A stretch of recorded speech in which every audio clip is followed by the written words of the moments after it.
Hello বন্ধুরা, দেখুন এখানে আমি যে ভয়েস মেসেজটা দিচ্ছি সেটা অলরেডি টেক্সটে রূপান্তরিত হয়ে যাচ্ছে। দেখুন, এটা আমি যেটাই দিচ্ছি এখানে টেক্সটে রূপান্তরিত হচ্ছে, ভয়েস মেসেজটি টেক্সটে রূপান্তরিত হচ্ছে। ঠিক আপনারা এভাবে করতে পারবেন। এভাবে করতে গেলে হোয়াটসঅ্যাপের নতুন যে ফিচারটি এনেছে সেই সম্পর্কে একটু বলবো। নতুন ফিচারটিতে আপনারা অনায়াসে আপনাদের ভয়েস মেসেজটিকে আপনারা অলরেডি খুবই সহজে আপনারা টেক্সটে রূপান্তরিত করতে পারবেন।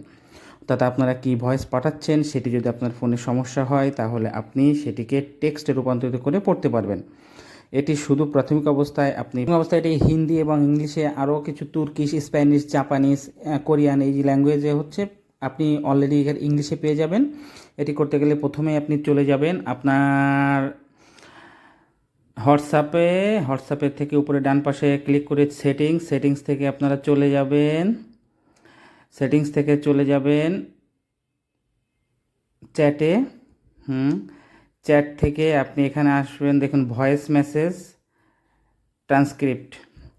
এটা আমার যেহেতু এনেবল করা ছিল, আপনি এটা এনেবল করে দেবেন। করলে এখানে কন্টিনিউ ল্যাঙ্গুয়েজে ক্লিক করবেন।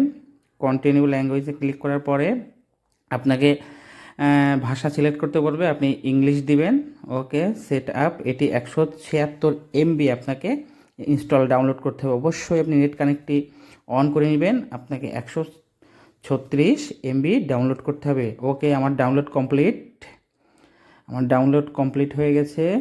এখন এখান থেকে আপনি কেটে বের হয়ে যাবেন। বের হয়ে আপনি হোয়াটসঅ্যাপে ঢুকবেন, যেখান থেকে আমরা চ্যাট করি। এখানে আপনি ভয়েসে টাচ করবেন। ভয়েসে টাচ করার সাথে সাথে আপনাকে কন্টিনিউ করতে বলবে। ওকে, কন্টিনিউ বাটনে ক্লিক করবেন। ওকে, চাপ দিয়ে ধরে রাখুন এবং আপনি একটা ছোট্ট মেসেজ পাঠিয়ে দেখুন, ভয়েস মেসেজ। দেখুন, এটাকে এবার ক্লিক করুন, চাপ দিয়ে ধরে রেখে উপরে ডান পাশে 3 ডটে ক্লিক করুন।